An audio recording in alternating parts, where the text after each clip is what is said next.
Hello दोस्तों, gate master में आप सभी का स्वागत है। आज के इस वीडियो में हम बात करेंगे आंसर के जो बीपीएससी का जो एग्ज़ाम हुआ था आईटीआई वाइस प्रिंसिपल का, जो कि 17 अगस्त को ये एग्ज़ाम हुआ था, संडे को। ठीक है, पटना में। तो उस एग्ज़ाम में जो क्वेश्चंस पूछे गए थे उसके आंसर की के बारे में आज के इस वीडियो में हम लोग बात करेंगे। ये आंसर की आने में थोड़ा लेट हो गया क्योंकि हम लोग इन्वॉल्व थे कुछ और काम में भी। ठीक है, तो सॉरी फॉर दिस डिले। तो हम लोग जो है एक एक करके सारे क्वेश्चन का आंसर की देखेंगे। और जो जो क्वेश्चन थोड़ा सा कॉन्फ्लिक्ट है, जिसमें जिसमें हो सकता है कि उसको चैलेंज किया जा सकता है या फिर बीपीएससी उसको डिलीट कर सकता है, कुछ ऑप्शंस का इशू है। तो वो सब क्वेश्चन भी देख लेंगे हम लोग साथ में। ठीक है, तो कंप्लीट आंसर की हम लोग बोल सकते हैं इसको। हम लोग चेक टोटल 150 क्वेश्चन के हम लोग देखेंगे। ठीक है, तो चलिए हम लोग आगे बढ़ते हैं।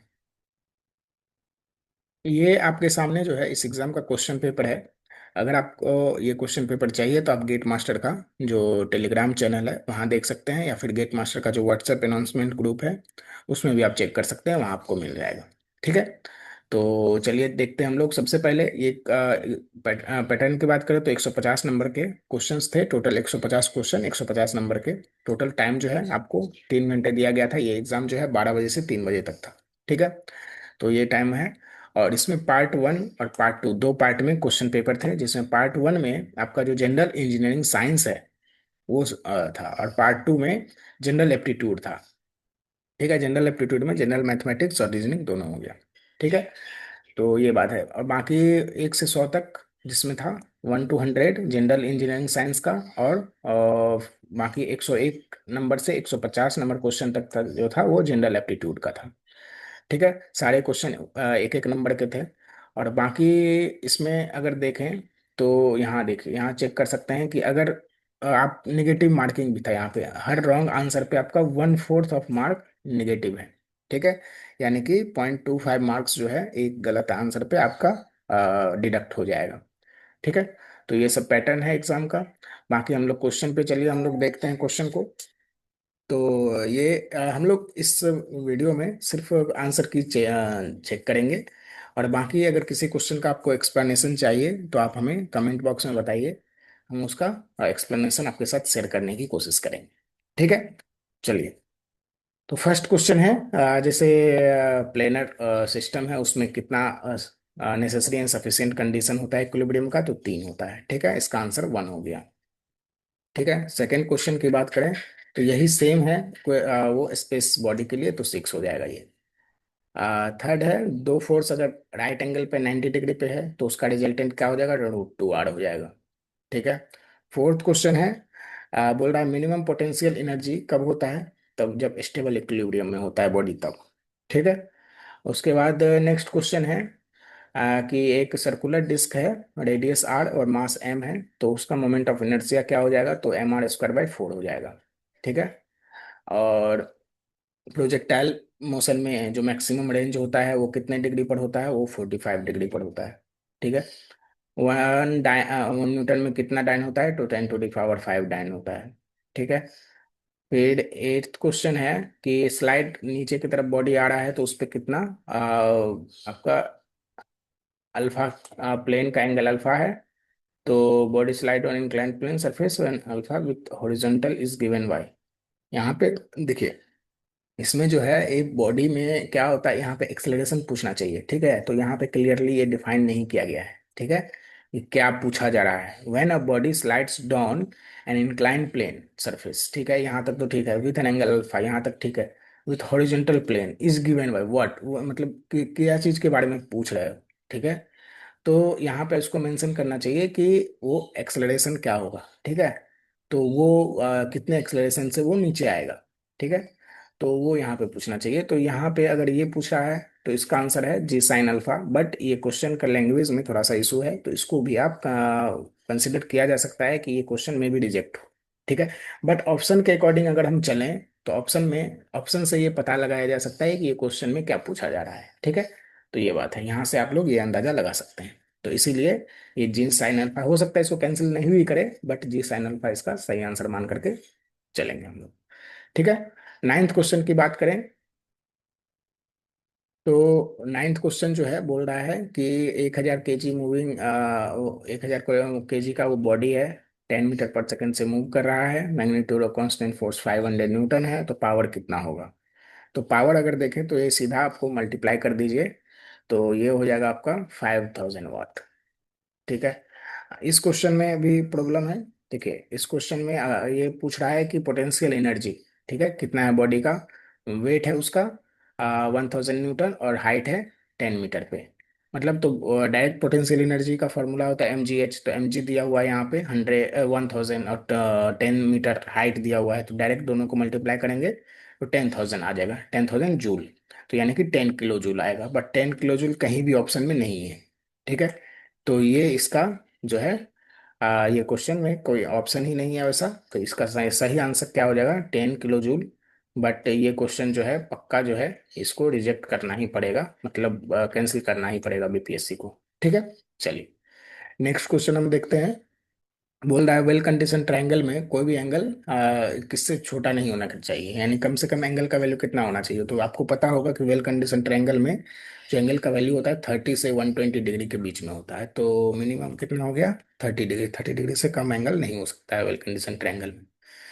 अब यहाँ पे ट्रू बियरिंग दिया हुआ है नेक्स्ट क्वेश्चन में, ट्रू बियरिंग बोल रहा है, एजीमुथ पूछ रहा है, तो दोनों वही सेम ही होता है, तो यही इसका सही आंसर हो जाएगा। ठीक है, ट्वेल्थ का। 13th का जो है बोल रहा है 2 point problem and 3 point problem, किसका मेथड है, तो ये डिसेक्शन का मेथड है। ठीक है। अब ये देखिए स्टैंडर्ड टाइम दिया हुआ है इसका 82 डिग्री 30 मिनट का ईस्ट का, और एक standard time any instant is, हाँ वहाँ का टाइम दिया हुआ है कि 20:10 हो रहा है। ठीक है, यानी कि 8:10 हो रहा है पीएम का। ठीक है, तो लोकल टाइम इस 20 डिग्री का पूछ रहा है कि local time for this place at, हाँ यहाँ का लोकल टाइम पूछ रहा है कितना होगा। तो इसको अगर आप कैलकुलेट करेंगे तो ये 4 PM आएगा, यानी कि 16 इसका सही आंसर आएगा, यानी कि 4 घंटा 10 मिनट कम आएगा इसका, तो वो माइनस कर देंगे आप, तो वो आपका 4 PM आ जाएगा। ठीक है। तो और उसके बाद पूछ रहा है कि शेप ऑफ अर्थ का कैसा है, तो ये ऑब्लिट स्फेरॉइड है। ठीक है। हाँ ये पूछ रहा है कि सर्कल जो है उसका रेडियस 7 मीटर है, और उस रेडियस में जो एरर है 0.02 मीटर का है। ठीक है, तो एरिया में कितना होगा, तो अगर आप कैलकुलेट करेंगे तो ये आएगा 0.88 मीटर स्क्वायर। ठीक है। चलिए नेक्स्ट है मीन सी लेवल का एवरेज हम लोग कितने साल का लेते हैं, 20 साल का लेते हैं। ठीक है। चलिए रेसिस्टेंस आइडियल वोल्ट मीटर का कितना होता है, तो ये होता है इन्फानाइट। ठीक है, इन्फानाइट होता है, ध्यान रखिएगा। नेक्स्ट है 36 volt potential difference is applied across parallel combination of four, चार है 6 ओम का रेसिस्टर पैरेलल में। तो कुछ और 36 वोल्ट का ये लग रहा है उस पे पोटेंशियल डिफरेंस है, तो करंट पूछ रहा है किसमें, ये कैलकुलेट कीजिएगा आपको सीधा 6 आ जाएगा, 6 एम्पियर। ठीक है। चलिए नेक्स्ट है इंटरनल रेसिस्टेंस का जो है कौन बॉडी में ऑफर करता है, ये स्ट्रेस होता है, इसका सही आंसर स्ट्रेस हो जाएगा। स्ट्रेस टेंसर कितने ऑर्डर का होता है, तो सेकेंड ऑर्डर का होता है। ठीक है, उसके बाद हाँ इसका जो स्ट्रेस टेंसर और स्ट्रेन टेंसर कौन से कांस्टेंट के हेल्प से निकाला जाता है, तो ये लामीज कांस्टेंट। ठीक है। इसका जो सही आंसर है ये हो जाएगा आपका रेजिलियंस। ठीक है, इसमें थोड़ा सा कंफ्यूजन है बट आप देख लीजिएगा, इसका सही आंसर रेजिलियंस आएगा। 24th का जो सही आंसर है वो हो जाएगा आपका शियर स्ट्रेस का स्क्वायर τ² / 2E। ठीक है। जो स्ट्रेन एनर्जी होता है τ² / 2E। नेक्स्ट क्वेश्चन है 25, इसका जो सही आंसर हो जाएगा डिफ्लेक्शन हो जाएगा। और 26 का जो सही आंसर है वो हो जाएगा आपका बोथ A एंड B। 27 का सही आंसर हो जाएगा परपेंडिकुलर टू न्यूट्रल एक्सिस। ठीक है। यहाँ पे 28 का जो सही आंसर है वो हो जाएगा आपका option B, centre of the vertical wave. 28 हो गया, 29 का जो हो जाएगा सेंट्रोइड ऑफ द वेव। ठीक है, ऑप्शन ए। ठीक है, ये ऑप्शन ए है। 30th का हो जाएगा आपका प्रिंसिपल स्ट्रेस थ्योरी। 31 का हो जाएगा एलिप्स। इसका हो जाएगा आपका, बिल्डिंग स्टोन कितना ऑब्जर्व कर सकता है, तो 5%। एनुलर रिंग के हेल्प से हम लोग एज पता करते हैं। ठीक है। 34 का हो जाएगा, practical limit of moisture content achieved air drying of timber. Timber में कितना हम लोग अचीव करते हैं। तो इसका जो सही आंसर है वो हो जाएगा आपका 15%। ठीक है।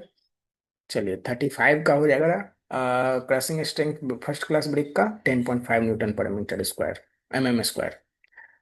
परसेंटेज ऑफ, हाँ यहाँ देखिए, ये होगा ब्रिक नहीं, सिलिका होगा यहाँ पे। ठीक है, सिलिका।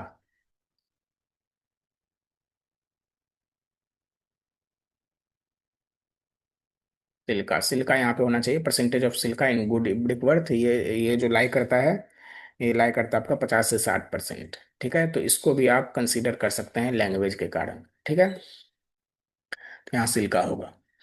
अब इसके बाद जो है 37 का देखें तो इनिशियल सेटिंग टाइम पूछ रहा है पोर्टलैंड सीमेंट का। ठीक है, तो ये हो जाएगा 30 मिनट। 37 हो गया। 38 में बोल रहा है कि कंप्रेसिव स्ट्रेंथ और टेंसाइल स्ट्रेंथ चेक करने के लिए जो हम लोग सीमेंट मोर्टार बनाते हैं, उसमें जो सैंड और सीमेंट का प्रोपोर्शन क्या है, मतलब सीमेंट और सैंड का प्रोपोर्शन 1:3 में लेते हैं। ठीक है। चलिए, तो प्योरेस्ट फॉर्म ऑफ आयरन क्या होता है, wrought iron. Paints with white lead suitable for painting of water, तो वुड वर्क। ठीक है। अब यहाँ पे है कि इसका जो सही आंसर 41 का है वो है 25 mm। ठीक है, डिफरेंशियल सेटलमेंट।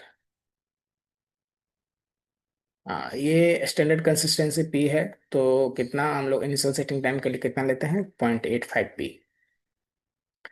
पीवीसी क्या है, एक थर्मोप्लास्टिक मटेरियल है। ठीक है। ये जो पर्ट टेक्निक क्या होता है, ये है एक रिसर्च एंड डेवलपमेंट प्रोजेक्ट में इसका मेनली यूज किया जाता है। तो ये हो जाएगा आपका बी। 45 का देखें तो 45 का सही हो जाएगा आंसर, नॉर्मल डिस्ट्रीब्यूशन करो। क्रिटिकल पाथ क्या होता है, ऑलवेज लॉन्गेस्ट पाथ होता है। ठीक है। Time corresponding to minimal cost, minimum cost. ठीक है, ये कब होता है, नॉर्मल से क्रैश टाइम के बीच में जब टाइम होता है तो। ठीक है।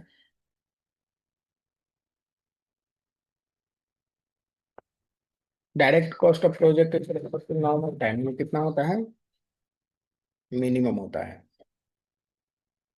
स्लैक किससे रिलेटेड होता है, तो ये इवेंट से रिलेटेड होता है। ठीक है। इसका जो 58 का सही आंसर हो जाएगा डिपर सॉवेल। इसका हो जाएगा वेट स्टिकी क्ले। 52 का सही आंसर अगर आप कैलकुलेट करेंगे तो ये सीधा है 5.75 होता है। ठीक है, मतलब 5,75,000। स्ट्रेट लाइन मेथड से बोल रहा है निकालने, तो ये लेकिन उसके आसपास का सबसे नजदीक वैल्यू जो है 5,70,000 है, तो ये हम लोग उसको टिक करेंगे। ठीक है, ये क्वेश्चन में क्लेम करने के लिए कुछ नहीं है, क्योंकि हमेशा क्वेश्चन में लिखा रहता है क्वेश्चन बुकलेट में कि जो मोस्ट अप्रोप्रिएट आंसर है वो आप टिक लगाइए। तो यहाँ पे 5,75,000 था, तो 5,70,000 को हम लोग टिक लगा सकते हैं, कोई दिक्कत नहीं है उसमें। ठीक है। चलिए, नेक्स्ट क्वेश्चन है। ये पूछ रहा है कि एक्सपेक्टेड टाइम में कंप्लीट करने का कितना 50% चांस होता है। ठीक है। चलिए, नेक्स्ट है। इसका सही आंसर आप देखें तो टी एक्सपेक्टेड टाइम कैलकुलेट करने के लिए बोल रहा है 9 डेज आएगा, कैलकुलेट कर लीजिएगा आप लोग। कॉस्ट बेनिफिट स्टडीज जो है वो, इसका सही आंसर हो जाएगा ऑप्शन ए। ठीक है। चलिए, 56 का सही आंसर स्टेडी फ्लो हो जाएगा। ये जो है प्रिंसिपल कंजर्वेशन ऑफ मास होता है। ठीक है, इसका सही आंसर 675। बॉन्ड लेयर थिकनेस कितना होता है, ये आर होता है। ठीक है, 60 को देखते हैं हम लोग। 60 का सही आंसर हो जाएगा 2 क्यूमेक। थर्मल कंडक्टिविटी वाट पर मीटर केल्विन। ठीक है। क्वांटिटी ऑफ हीट हाइड्रेशन, ठीक है, किस पे डिपेंड करता है, तो इसका जो सही आंसर है वो हो जाएगा आपका all of the above. Area, shape और टेम्परेचर तीनों पे डिपेंड करता है। 63 का जो सही आंसर है वो हो जाएगा option B, zero at the top of bond layer. 64 का सही आंसर जो है वो हो जाएगा आपका, और इक्विलिब्रियम किसको, जब एब्जर्वेटिव एमिसिविटी दोनों इक्वल हो। रेडिएशन एक्सचेंज कहाँ होता है, ये वैक्यूम में होता है। ठीक है। और 1 बार किसके इक्वल होता है? 10⁵ न्यूटन पर मीटर स्क्वायर के इक्वल होता है। इंटरनल एनर्जी परफेक्ट गैस का किस पे डिपेंड करता है? तो ये टेम्परेचर पे डिपेंड करता है। गैस कांस्टेंट क्या होता है? Difference between CP minus CV होता है ना, तो वही होगा difference between two specific heat. 69। 69 को देखें तो रिवर्सिबल एडियाबेटिक प्रोसेस है, एंट्रोपी सिस्टम सराउंडिंग क्या होता है? ये जीरो होता है। ठीक है। केल्विन प्लैंक्स किस पे डील करता है? तो ये कंजर्वेशन ऑफ, यहाँ पे देखिए कंजर्वेशन नहीं होगा, कन्वर्जन होगा। ठीक है। तो इसको भी आप देख सकते हैं, तो ये इसका सही आंसर हो जाएगा यहाँ, बट यहाँ पे कंजर्वेशन नहीं होगा, कन्वर्जन होगा। ठीक है। तो इसको भी आप लैंग्वेज के कारण मान सकते हैं। ठीक है। 3 क्वेश्चन अभी तक हो चुका है। अब देखिए 71 को देखें तो 71 का सही आंसर हो जाएगा 146.4। 72 को देखें तो इसका जो सही आंसर है ये हो जाएगा आपका 35 to 45%। 73 का जो सही आंसर है वो हो जाएगा आपका ऑप्शन बी, 74। का सही आंसर हो जाएगा आपका thermal efficiency diesel cycle smaller than auto cycle, option A. Water head किसका ये हो जाएगा? इसका आपका पेल्टन व्हील टरबाइन। 76 का जो सही आंसर है वो हो जाएगा इक्वल टू 1। ठीक है। 77 का हो जाएगा 1 से 1.065। फ्रांसिस टरबाइन किसका एग्जाम्पल है? तो मिक्स फ्लो टरबाइन का। 79 का जो सही आंसर देखिए इसमें क्या है कि यहाँ पे मैनोमेट्रिक एंड मैकेनिकल एफिशिएंसी सीधा लिखा हुआ है। ठीक है। तो अगर यहाँ पे पढ़ने के लिए वो देखिए, कुछ लोग ये भी बोल सकते हैं कि मैनोमेट product of manometric and mechanical efficiency means manometric efficiency and mechanical efficiency, same option यहाँ नीचे दिया हुआ है, manometric efficiency and mechanical efficiency. तो दोनों ऑप्शन बहुत लोग सेम मान रहे हैं, बट यहाँ पे हम लोग जो मोस्ट अप्रोप्रिएट की बात करें तो मोस्ट अप्रोप्रिएट क्या हो जाएगा? तो ऑप्शन डी हो जाएगा, क्योंकि दोनों में एफिशिएंसी लिखा हुआ है प्रॉपर, तो हम लोग ऑप्शन डी को करेक्ट मानेंगे। ठीक है। दोनों ऑप्शन सेम नहीं है, दोनों अलग अलग ऐसा मान सकते हैं, बट हाँ दोनों अगर सेम भी माने तो मोस्ट अप्रोप्रिएट मोस्ट क्लियर जो ऑप्शन है वो आपका डी हो जाएगा। ठीक। इसीलिए इसको में भी चैलेंज नहीं, इसको कैंसिल नहीं भी करे बीपीएससी। ठीक है। बट यहाँ क्योंकि यहाँ पे डिफाइंड है। ठीक है। मोस्ट अप्रोप्रिएट यही होगा। अब मैनोमेट्रिक में क्या, यहाँ पे मैनोमेट्रिक हेड बोल रहा है कि एफिशिएंसी बोल रहा है, क्या बोल रहा है, तो इसको तो पता है नहीं। ठीक है। यहाँ पे क्लियर मेंशन है नहीं, बट यहाँ पे क्लियरली मेंशन है, इसीलिए ऑप्शन डी हो जाएगा इसका सही आंसर। चलिए 80 को देखें, जो ट्रांजिस्टर के बारे में बोल रहा है, तो इसका जो सही आंसर हो जाएगा आपका ऑप्शन ए हो जाएगा। 81 का जो सही आंसर है इसको कैलकुलेट करेंगे तो ये आ जाएगा -999.09 वोल्ट पर मीटर। ठीक है। हाँ ये ट्रांसफार्मर का ये कॉपर लॉस और ये सब है, तो इसको इसका सही आंसर हो जाएगा 1/4। ठीक है। 83 का जो सही आंसर है ये हो जाएगा आपका ऑप्शन सी, इंसुलेटर जो ऑयल का ट्रांसफर होता है, क्यों होता है? इंसुलेशन और कूलिंग के लिए। 84 का जो सही आंसर है ये देखिए, 84 में प्रॉब्लम है बहुत ज़्यादा, इसको कैंसिल करना पड़ेगा बीपीएससी को, क्योंकि इसको निकालने के लिए आपको जो एक N5/T करके कुछ होता है, तो वहाँ पे ये टी, एक तो टी नहीं दिया हुआ है। ठीक है। और दूसरा है जो 2πf करके हम लोग निकालते हैं, तो वो फ्रीक्वेंसी जो चाहिए वो भी नहीं दिया हुआ है, तो ये दोनों नहीं है, तो यहाँ पे इनसफिशियंट डेटा के कारण ये क्वेश्चन को हटाया जाएगा। ठीक है। ये कंपलसरी, इसको हटाना पड़ेगा बीपीएससी को। ठीक है। चलिए अब 85 को देखते हैं। 85 का जो सही आंसर है वो हो जाएगा आपका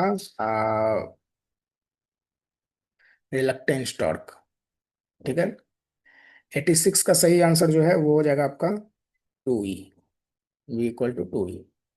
87 को देखें तो इसका सही आंसर हो जाएगा आपका 12। 88 का सही आंसर 0.5 ओम। ठीक है। 89 को देखें तो इसका पैरेलल और सीरीज में पूछ रहा है, तो ये हो जाएगा, अगर सीरीज में देखें तो 70 और पैरेलल में देखें तो 40/7। ठीक है। और ये क्या, ये सब दिया हुआ है, तो इसका सही आंसर हो जाएगा 1.414, सीधा आंसर है। 91 बोल रहा है कि नए सिटी के लिए, नए सिटी जब रैपिडली ग्रोथ कर रहा है तो उसके लिए कौन सा पॉपुलेशन में इंक्रीज मेथड यूज किया था? Geometric increase method. ठीक है। कौन सा इसमें वाटर बॉर्न डिजीज है? तो डिजीज नहीं है, तो मलेरिया, मलेरिया वाटर बॉर्न नहीं है।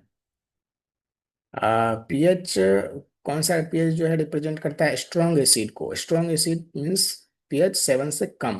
तो 7 से कम में एसिड स्ट्रॉन्ग एसिड है, तो जितना कम होगा वो इतना स्ट्रॉन्ग होगा। ठीक है, तो 2 हो जाएगा इसका सही आंसर। तो बाकी डिजॉल्व ऑक्सीजन जो है कितना होना चाहिए इसमें? 10 में mg/L। ठीक है। Alum covalent form most of the effective when pH range, हाँ, तो इसका जो सही आंसर है वो हो जाएगा 6 to 8। 96 का जो सही आंसर है वो हो जाएगा कि वाटर कंजम्पशन पर हेड पूछ रहा है as per IS code, as per Indian standard, तो ये हो जाएगा 135 लीटर। ठीक है। 97 की बात करें तो यहाँ पे इसका सही आंसर हो जाएगा क्लोरोफ्लोरोकार्बन। 98 का जो सही आंसर है वो है पार्टिकुलेट मैटर।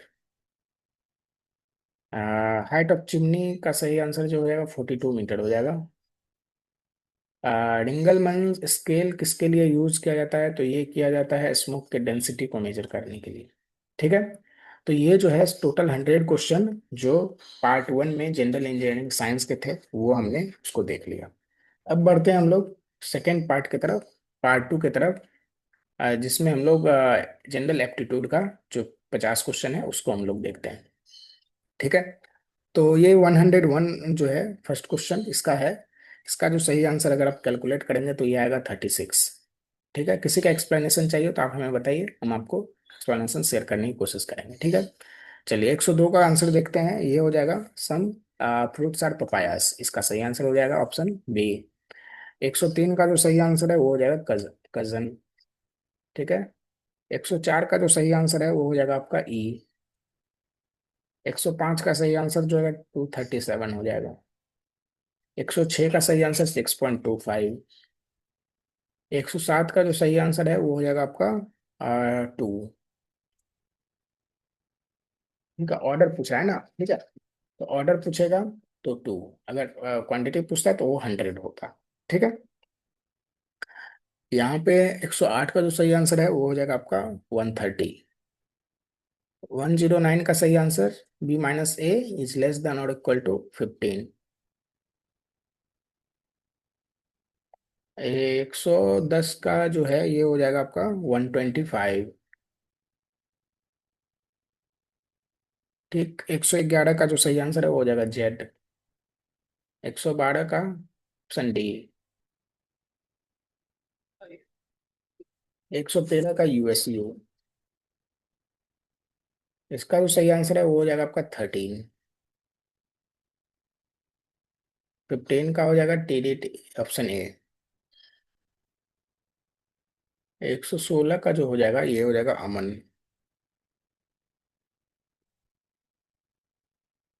117 का जो है इसका सही आंसर हो जाएगा 28, ऑप्शन डी।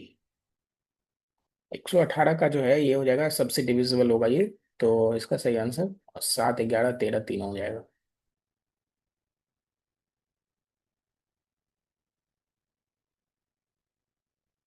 अच्छा, यहाँ पे हिंदी भी आ गया ना। 113। अच्छा, हिंदी भी आ गया यहाँ पे। 119 को देखते हैं हम लोग। चलिए, 119 का जो सही आंसर है वो हो जाएगा आपका 13। ठीक है। 120 का जो सही आंसर है वो हो जाएगा आपका ऑप्शन B, 3।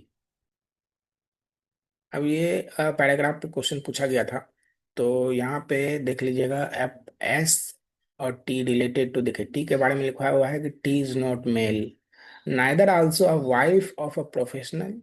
ठीक है, किसी प्रोफेशनल की वाइफ भी नहीं है और मेल भी नहीं है, तो मेल नहीं है तो फीमेल होगा। ठीक है। और किसी की वाइफ भी नहीं है, तो यहाँ पे हस्बैंड वाइफ वाला तो बात खत्म हो जाएगा, तो एक यही बचेगा फादर। ठीक है। आप बाकी देख लीजिएगा इसको, ये थोड़ा सा जो रिलेशन बाकी दिया हुआ था इसमें जो है एक एक फिट बैठ रहा था हस्बैंड वाला भी। ठीक है।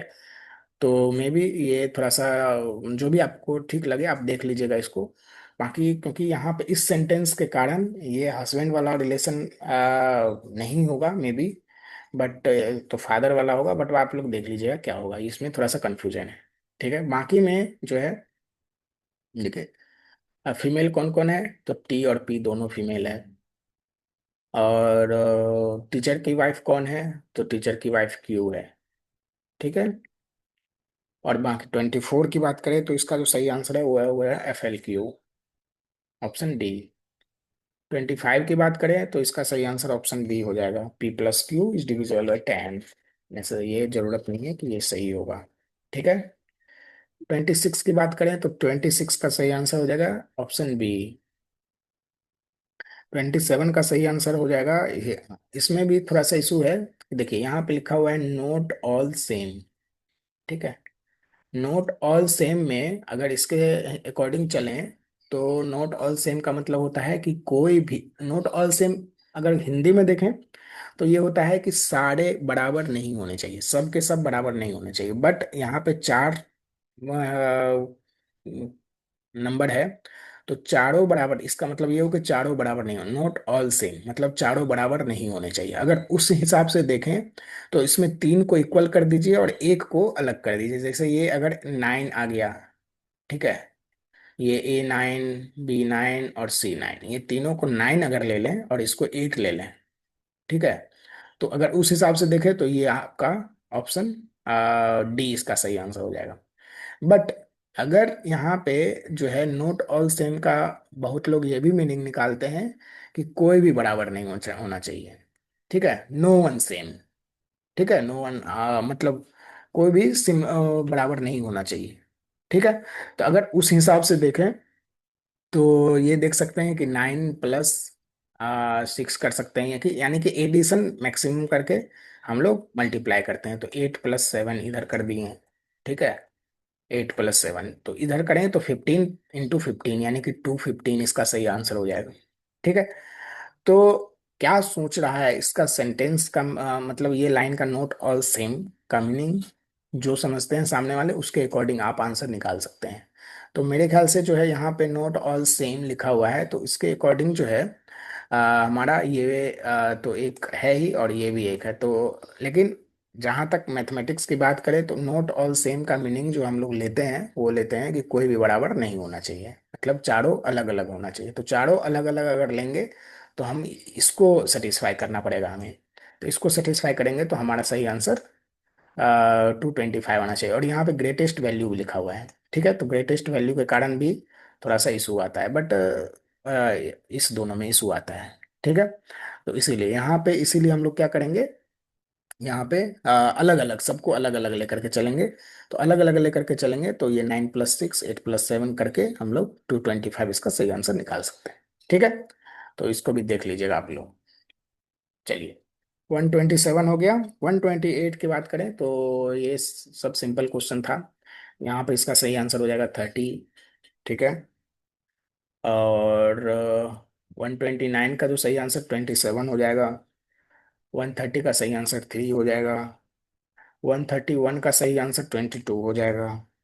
और 132 का सही आंसर क्या हो जाएगा, 8। ठीक है। चलिए नेक्स्ट देखते हैं हम लोग 133 नंबर, 133 नंबर क्वेश्चन जो है इसका जो सही आंसर हो जाएगा ये OPR ही होगा इसका सही आंसर, ऑप्शन ए। चलिए ये भी इजी क्वेश्चन था।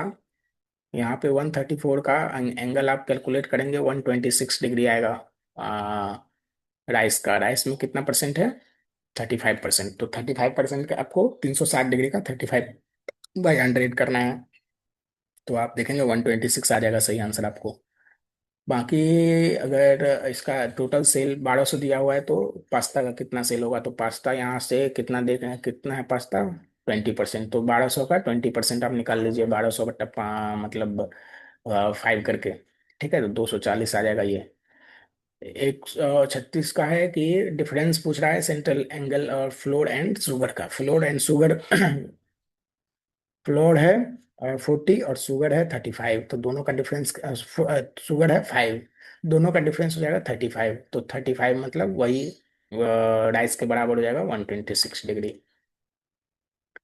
टोटल सेल इतना है तो कंबाइंड सेल राइस और शुगर का कितना होगा? राइस और शुगर, राइस 35 है, शुगर कितना है? शुगर है 5, मतलब 40% सेल हो जाएगा, तो 480, 1200 का 40%, 480 हो जाएगा। ठीक है। अगर सेल जो है फ्लोर का सेल जो है 480 है, तो टोटल सेल कितना होगा? तो 480 फ्लोर का, फ्लोर मीन्स 40%, 40% का वैल्यू 480 है, मतलब सेम क्वेश्चन यहाँ पे इसका जस्ट अपोजिट है। 480 है तो टोटल सेल कितना हो जाएगा? टोटल सेल कितना हो जाएगा? 1200 हो जाएगा। बट 1200 जो है, ये 1200 टोटल सेल होगा, बट 1200 कहीं पे हमारे ऑप्शन में नहीं है, नहीं है तो हम लोग क्या करेंगे? नन ऑफ द अबव सही आंसर लगा देंगे। ठीक है। चलिए नेक्स्ट क्वेश्चन जो है 139, 139 जो है उसका सही आंसर अगर आप कैलकुलेट करेंगे तो ये आपका आएगा 10। ठीक है। जितना भी है, जो भी नंबर ऊपर लिखा हुआ उससे एक कम के साथ उसने मल्टीप्लाई किया, तो 5, 8 into 7, 5 into 4, 1 into 0, 3 into 2, 2 into 1। ठीक है, तो यहाँ पे क्या हो जाएगा? 10 इंटू 9 हो जाएगा, तो ऊपर 10 हो जाएगा। ठीक है। 140 का सही आंसर देखे तो ये हो जाएगा 17.5। ठीक है। 4:25 पे कितना एंगल बनता है दोनों एंगल के, दोनों निडल के बीच में? ठीक है। चलिए 141 को देखें तो इसका सही आंसर हो जाएगा आपका 400 लीटर। ठीक है। कैलकुलेट कर लीजिएगा आप लोग, इजी क्वेश्चन है। 142 का सही आंसर हो जाएगा आपका ऑप्शन ए। ठीक है। चलिए 141 हो गया, 141, 142 हो गया। 143 का जो सही आंसर है वो हो जाएगा ये फिगर जेड, फिगर जेड इसका नहीं है, तो फिगर जेड इसका सही आंसर हो जाएगा। 144 का सही आंसर कैलकुलेट करेंगे तो ऑप्शन डी इसका सही आंसर आ जाएगा। 145 का जो सही आंसर है वो हो जाएगा आपका 145 है ना, तो 145 का सही आंसर हो जाएगा 9th, ऑप्शन डी। 146 का जो सही आंसर है 146, मतलब ऑप्शन ए इसका सही आंसर हो जाएगा। 147 का जो सही आंसर है वो हो जाएगा आपका ऑप्शन ए। 148 का जो सही आंसर है वो कैलकुलेट करेंगे सीधा, पूरा कैलकुलेट करने की जरूरत नहीं है, आप क्या कीजिए, थर्ड प्लेस का कैलकुलेट कर लीजिए, तो लास्ट में 4 आएगा, तो उससे भी आप इसको मार सकते हैं, टिक लगा सकते हैं। 4 वाला एक ही ऑप्शन है। ठीक है। नेक्स्ट क्वेश्चन है 149, 149 का जो सही आंसर है वो हो जाएगा आपका ऑप्शन बी। ठीक है, 4। ठीक। और 150 का देखें तो इसमें मैक्सिमम ये पूछा है, तो ये हो जाएगा आपका आ, यहाँ पे पूछा है कि तीनों ऐड करके, ठीक है, 230 से ज्यादा, 230 से ज्यादा कब जा रहा है, तो ये अगर आप कैलकुलेट करेंगे तो ये आपका आएगा, यहाँ पे देखिए 60 और 80, कितना हो गया? 150 हो गया, और 150 प्लस 100, 250 हो जाता है, तो एक तो ये हो जाएगा 1997 का। ठीक है। उसके बाद 1998 का देखें तो ये हो जाएगा आपका ये है आपका कितना, 50 और 80, 130 और ये हो जाएगा आपका 100, 230। ठीक है। और तो यहाँ पे ग्रेटर देन लिखा हुआ है, तो 230 है एग्जैक्ट, तो ये नहीं होगा।